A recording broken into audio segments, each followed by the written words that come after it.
havia um certo exagero na agressividade e coincidia de estar ligado ao consumo, né, de vinho, que ela gosta muito de vinho. Então quer dizer que se ela tivesse alcoolizada, ela trataria ele com mais agressividade. Essa é a versão dele. Mas se ela estava habituada a tomar vinho, será que ela já não estava sob efeito de tolerância do álcool? Ou seja, o álcool tinha menos resposta no córtex pré-frontal dela? Como que ele me explica isso? Fala aí pessoal, beleza? Vitor Santos aqui, eu sou especialista em comportamento e comunicação não verbal e você está no canal Metaforando, o maior canal de linguagem corporal do mundo. Hoje nós vamos dar continuidade no caso Ana Hickman. O marido dela, o Alexandre Corrêa, deu uma entrevista no programa Chupim da Metropolitana FM, tá certo? Vamos ver então como que é a versão do Alexandre, o que ele alega sobre a Ana Hickman. Pessoal, vale sempre a pena lembrar, esse aqui é um vídeo de estudo do comportamento não verbal, então eu peço para vocês muita educação, muito cuidado, muito respeito, tá certo? Com qualquer pessoa que for comentada nesse vídeo, com a própria Ana, com a família dela, com a família do ex-marido, com o ex-marido dela, enfim, vamos entender o comportamento e não usar isso daqui para atacar ninguém, tá certo? Dito isso, vamos ver o que o Alexandre Corrêa tem a dizer sobre o porquê que a Ana Hickman teria tido aquele comportamento, qual é a versão dele sobre o dia da briga. Vamos lá. Depois de você tomar uma certa quantidade de vinho, você é a mesma pessoa? Interessante, né? A estratégia que ele vai usar, ele vai dizer que a Ana Hickman estava alcoolizada no dia da briga, querendo dar a entender que por conta do comportamento agressivo dela, por estar alcoolizada, que eles brigaram, né? É uma tentativa de fazer parecer que ele não teve tanta culpa assim. A gente falou sobre isso no nosso vídeo anterior, sobre o Alexandre Corrêa, né, ele utilizar essa estratégia. E um ponto que ele utiliza é uma estratégia retórica, que é fazer o seu público, a pessoa que está te ouvindo, concordar com você em pequenas teses até que ela concorde com a tese central. Então, em vez de ele apresentar a tese por completo, como eu estou fazendo, olha, a Ana Hickman estava alcoolizada, ela bebeu naquele dia, e por conta dela ter bebido naquele dia que a gente acabou tendo ali a situação toda. Ao invés de ele fazer a tese completa e apresentar ela, correndo o risco de não ser aceita pelo público que está ali ouvindo ele, os apresentadores, ele faz os apresentadores irem concordando primeiro com ele, né? Você vai pegando pequenas concordâncias com o seu público primeiro. Isso é comentado pelo Schopenhauer, né, na Dialética Erística, no livro A Arte de Ter Razão. Então eu faço a primeira pessoa concordar com uma coisa. Você concorda com tal ponto? Concordo. E tal ponto? Aham. Pois bem, tal ponto, aí você vai lá e faz uma conclusão final, ao passo que se a pessoa concordou até agora com as duas conclusões iniciais, é muito provável que ela concorde com essa última final. Mas vamos ver como é que vai funcionar, porque parece que aqui não vai dar certo não. Você consome álcool? Sim. Então ele vai lá e fala pro rapaz, você consome álcool? Sim, já tem uma concordância. Depois de você tomar uma certa quantidade de vinho, você é a mesma pessoa? Eu não costumo alterar, não. Tá bom. Você vê o rapaz fala pra ele ali, o apresentador, eu não costumo alterar não. Então o rapazinho já não concordou com essa premissa dele. É que se ele falasse assim, não, depois que eu consumo álcool, eu não sou a mesma pessoa, eu viro outra pessoa. Se o apresentador concorda com essa tese do Alexandre, o Alexandre faz a tese final que é, pois muito bem, a Ana Hickman tomou muito vinho naquele dia, portanto ela não era a mesma pessoa. Mas o rapaz não deu o apresentador foi mais esguio. Vamos ver como é que vai funcionar aqui. Então, o fato dela ter ingerido álcool no dia é irrelevante. Mas ela ingeriu álcool no dia. Ponto. Ele está dizendo, mas ela ingeriu álcool no dia. Ponto. Acabou. Fica um silêncio, né? Uma estratégia retórica também é você gerar lacunas de silêncio para que pareça mais confiante da sua parte, né? O que você está dizendo. Isso é comentado no Getting to the Truth também do Cliff Lansley, que a pessoa que está mentindo, a pessoa que está sendo desonesta, ela fica desconfortável com o silêncio. Então ela não vai querer gerar uma lacuna de silêncio. Ela vai falar algo, tá certo? E já vai perceber que o silêncio está ocorrendo, ela vai tentar falar por cima. Porque para a pessoa que está sendo desonesta, se ficar muito momento de silêncio, para o mentiroso, parece que estão duvidando dele. Então assim, tudo nos leva a crer, primeiro, uma congruência no que o Alexandre está falando. Provavelmente a Ana Hickman deve ter ingerido álcool naquele dia. Mas esse efeito final dele falar e ficar em silêncio é uma tentativa, pode ser visto como uma tentativa também de fazer parecer o ponto dele, né? Que ele está confiante no ponto dele, que provavelmente o ponto dele seja que por conta do álcool, dela ter ingerido álcool, eles brigaram. Vamos seguir. Mas pra você isso justifica a briga? É Tutu, né? Isso. Tutu, eu não vou ficar aqui. Interessante, ele chama o rapazinho pelo nome, né? O apresentador é Totô, eu não sei, Tutu, enfim, eu não sei o nome do apresentador. Mas ele fala, né? Tutu, né? Então, essa também é uma estratégia de inteligência social. As pessoas tendem a se sentir mais empáticas com o que você está dizendo quando você chama elas pelo nome. Se eu viro para você e falo assim, viu, você tem que entender, Diferente de se eu falar você chamar você pelo nome. Por exemplo, ô Paulo, cara, veja o que eu estou dizendo. Ouça o que eu estou dizendo, veja meu argumento, tal. Se eu chamo uma pessoa pelo nome, há uma probabilidade maior dela concordar comigo ou dela se conectar empaticamente comigo. Então, mais uma estratégia aí de inteligência social, de retórica do Alexandre. E ele vai tentar fazer o jornalista, o público concordar com o ponto dele. Justifica a briga? É Tutu, né? Isso. Tutu, eu não vou ficar aqui tratando de problema pregresso, né? Eu sei que, no meu entendimento, em algumas oportunidades, havia um certo exagero na agressividade da comunicação por parte dela e coincidia de estar ligado, vez ou outra, ao consumo, né, de vinho, que ela gosta muito de vinho tinto, mas isso... Aqui dá pra ver que ele não hesita, né? Ele faz pequenas pausas pra lembrar o que ele tá falando, mas a gente não vê comportamento de medo, de desconforto. Então, provavelmente, a Ana Hickman talvez ficasse mais acalorada nas discussões. Talvez quando ela estava sob efeito da bebida.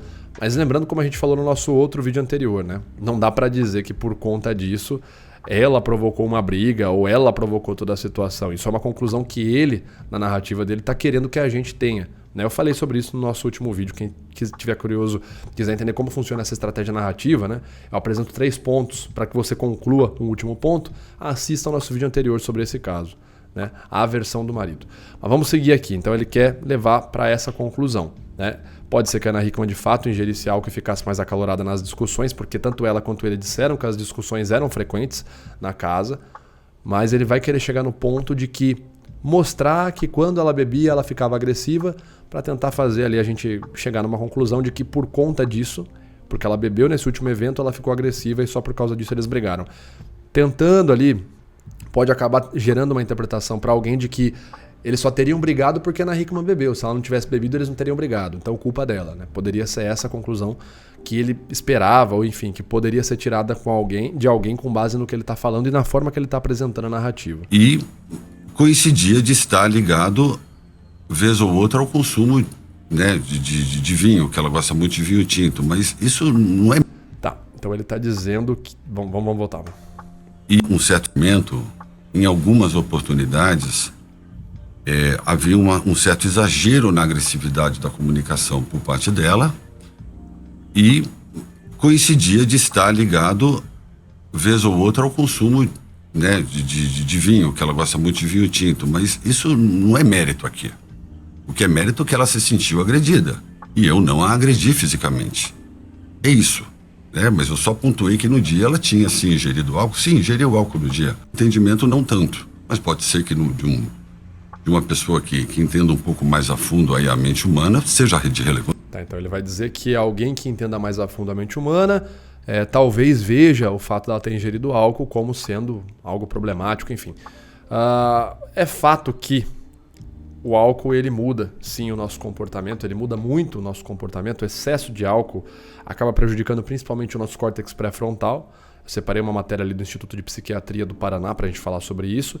Então, o córtex pré-frontal, que vai estar responsável por algumas áreas como, por exemplo, julgamento, tomadas de decisão, momentos de pensamento crítico, tá certo? O excesso de álcool vai prejudicar essa área. Então, a pessoa, quando está sob efeito do álcool, né, ela acaba tendo o processo de tomada de decisão dela, o julgamento dela prejudicado, né? Conforme diz a matéria aqui pra gente, eu separei para vocês verem aqui, matéria do Instituto de Psiquiatria do Paraná. Além disso, o álcool age de maneira acentuada no córtex pré-frontal, o principal responsável pelas funções cognitivas. Sendo assim, ele prejudica a capacidade de julgar e tomar decisões, o que explica o comportamento inconsequente de pessoas embriagadas e acaba trazendo perigos além dos efeitos da droga. Então, tem essa questão do álcool, tá certo? A pessoa pode ter sim uma alteração comportamental quando está sob efeito do álcool. Só que tem um outro ponto. Na própria fala do Alexandre, ele fala ali pra gente, né? Ela gostava muito de vinho tinto, esse é o final dessa fala dele. É o vinho tinto que ela gostava muito. Se a pessoa gosta muito, presume-se que ela está consumindo aquele produto, o vinho tinto no caso, não é a primeira vez que ela consome ele há algum tempo. E quando a gente consome algo por muito tempo, principalmente no caso do álcool, você pode entrar num efeito chamado tolerância, que é quando o seu cérebro já não tem mais as mesmas respostas para quando você tomava ou ingeria pela primeira vez aquele conteúdo, né? Aquela bebida ou aquela droga, enfim. Vamos ver aqui uma matéria muito interessante falando sobre isso, do Hospital Santa Mônica. Diz pra gente o seguinte: se você é usuário de álcool, mesmo que moderadamente, deve recordar a primeira vez que consumiu a bebida, a substância alcoólica. A maioria das pessoas disse que nesse primeiro contato, poucas doses de álcool já causavam um efeito significativo da bebida, né? Isso não acontece por acaso. O álcool atua no cérebro ativando certos receptores e produzindo efeitos que incluem, a princípio, a euforia e a desinibição, mas podem levar à sonolência, descoordenação motora, enfim. Ao longo do tempo, o cérebro se adapta às altas doses de álcool e reduz o número desses receptores, tá certo? Então, em casos onde a pessoa está mais acostumada a consumir aquele tipo de bebida alcoólica, ela já não tem mais a mesma resposta. Então, se a Ana Hickman gostava tanto assim de vinho tinto como o próprio Alexandre disse, e talvez você que está vendo esse vídeo tenha alguém na família, um tio, uma tia, um parente que está acostumado a beber uma garrafa de vinho e ele fica só mais alegre ou ele não muda quase nada, talvez, pegando o ponto da tolerância, a Ana Hickman já não tivesse grandes alterações comportamentais ou mudasse pouca coisa no estado comportamental dela por já estar acostumada a beber vinho. Segundo as próprias palavras do Alexandre, ela gosta muito de vinho, então ela já estaria acostumada com a bebida, não é mesmo? Pois bem, tem outro momento aqui para a gente poder comentar na entrevista do Alexandre aqui também. Nesse outro momento, então, é especificamente sobre a agressão, tá certo? Se houve ou não. Não existiu agressão para você. A palavra agressão não existe para você nessa história. Vamos só voltar um pouco, gente. Esse tema agressão, ele é muito amplo. Houve agressão verbal? Sim, houve agressão verbal. Houve agressão física? Não, não houve agressão física em tempo algum. Qual que foi o motivo? Tá certo? Então ele fala que houve agressão verbal, mas então não teria ocorrido agressão física em momento algum, tá certo? Porém, nessa mesma entrevista, ele vai entrar ali numa discussão no momento, que ele vai falar pra gente sobre uma situação onde ele e a Ana Hickman estavam ali disputando para manter a porta aberta ou a porta fechada da cozinha, que foi ali a porta responsável por bater no braço da Ana Hickman. Olha o que ele vai falar. A discussão continuou, ela foi ligar o 90 e passou por uma porta. No que ela foi passar pela porta e fechar, eu segurei a porta com o pé e o trinco bateu no braço dela. E eu vi que ela machucou o braço, só que ela fechou a porta para... Muito bem. Ele coloca inclusive a mão nesse gesto ilustrador dele aqui, exatamente no lugar que a Ana Hickman depois apareceu na internet com alguns hematomas, né? 2, 3 dias depois desse ocorrido aí, ela apareceu no programa, que ela foi lá fazer o programa com hematoma no braço, exatamente onde ele tá mostrando. Tá com o pé e o trinco bateu no braço dela. Nessa altura mesmo, né? Impressionante como dá pra ler uma pessoa pelos comportamentos, pelos gestos dela, descobrir quais intenções ela tá tentando esconder, e tudo isso observando sinais não verbais. E eu tô aqui pra te lembrar que você pode aprender tudo isso, como ler qualquer pessoa, entender as verdadeiras intenções dela e conseguir persuadir essa pessoa a aceitar aquilo que você tá falando, e aprendendo tudo isso por menos de R$200, mas apenas agora, na condição Black November Metaforando. Você precisa clicar no link que está aqui na descrição desse vídeo para aproveitar o nosso curso ALC, Análise de Linguagem Corporal. Nosso curso sobre comportamento não verbal é o curso com mais alunos do Brasil e você pode aprender ele por menos de R$200, mais os bônus exclusivos para você se tornar um aluno agora. Mas lembrando que essa condição acaba agora em novembro. Clica no primeiro link que está aparecendo aqui na descrição desse vídeo e inscreva-se no ALC na condição Black November, tá certo?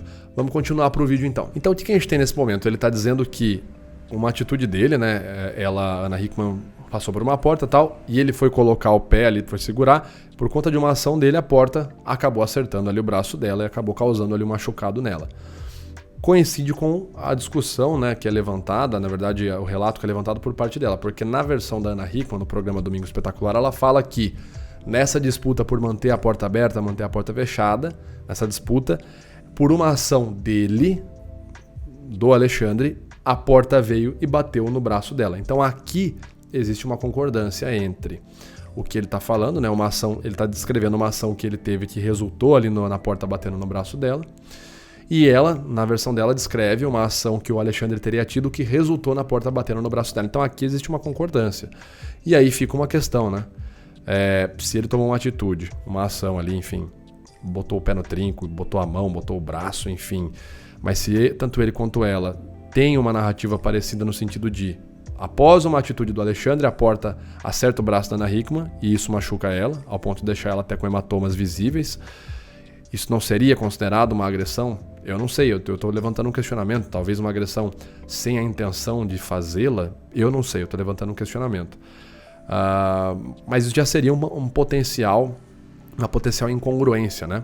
É interessante também falar o seguinte, né? Nas matérias que foram divulgadas, em várias matérias, o Alexandre deixa claro, né? Ele fala que ele não teria dado a cabeçada, porque a Ana Hickman fala assim que ele foi para dar uma cabeçada nela, e ele vai falar em vários momentos que não dei cabeçada a coisa alguma, não fui para lá com esse intento, etc e tal.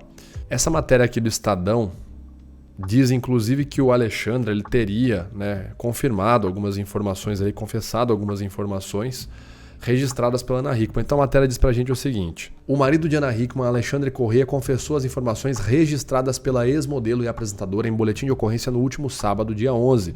Entretanto, negou que tenha dado cabeçada na mulher. A acusação feita por ela à polícia.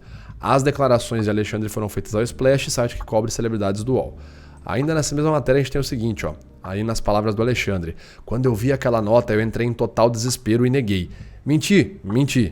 Ponto. Omiti um fato? Omiti. Eu tava numa estrada, desesperado, desnorteado, tava perdido, falei, meu Deus do céu, que coisa! Desculpa o vocabulário, mas eu falei, que cagada que aconteceu. Por que eu não discuti? Por que eu não me levantei da mesa? Por que eu não fui pro carro? Não fui tomar uma água? Não fui bater a cabeça na parede? Enfim, seja lá como for, né? Mas já foi. Aí outra palavra dele, acho que outra frase é: a única coisa que não procede é a situação da cabeçada. Isso não existe, afirmou, e disse ainda não haver histórico de agressões contra a apresentadora, né? Então aqui é curioso.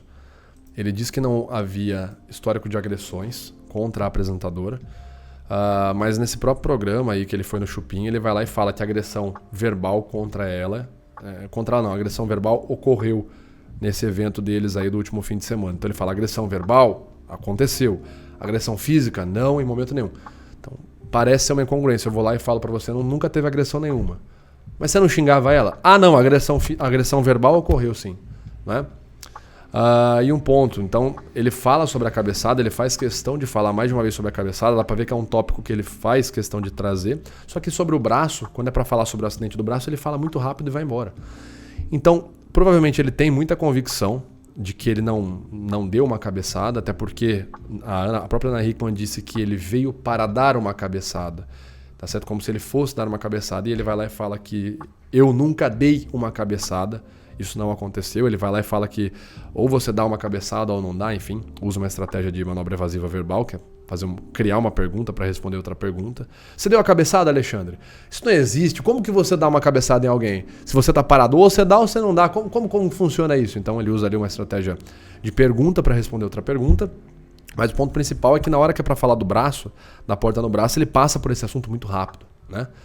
E o que é inegável é que o relato dele, eu não sei se ele percebeu isso, mas tanto o relato dele quanto o relato dela vão para o mesmo sentido, né?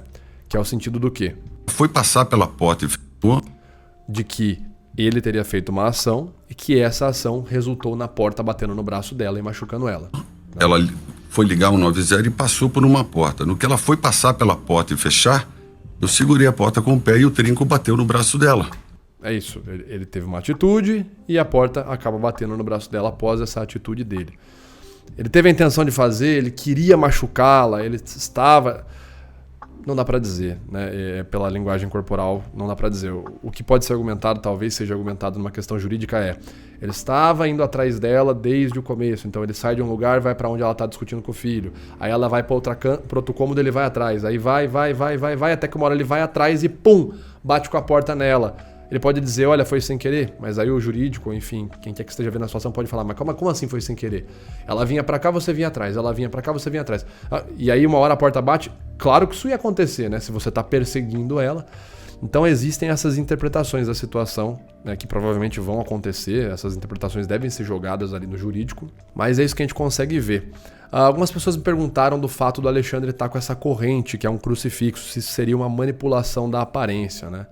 Dá pra ver em diversos momentos essa corrente dele, que é um crucifixo. Eu não sei se ele vai virar de frente, se vai dar pra gente ver com mais atenção, mas em diversos momentos é possível perceber que é uma cruz, né? É um crucifixo ali no peito dele. E as pessoas têm me perguntado assim, Vitor, ele não estava com isso para fazer apenas uma manutenção da aparência? Ele não queria mostrar de alguma forma que ele é religioso e sinalizar valores, sinalizar virtudes? Poderia ser isso. Só que eu fui pesquisar no canal deles e tem vários vídeos dele com a Ana Hickman que ele já tá com um crucifixo, ele já tá utilizando lá um crucifixo, né? Enfim, tô com um aqui também.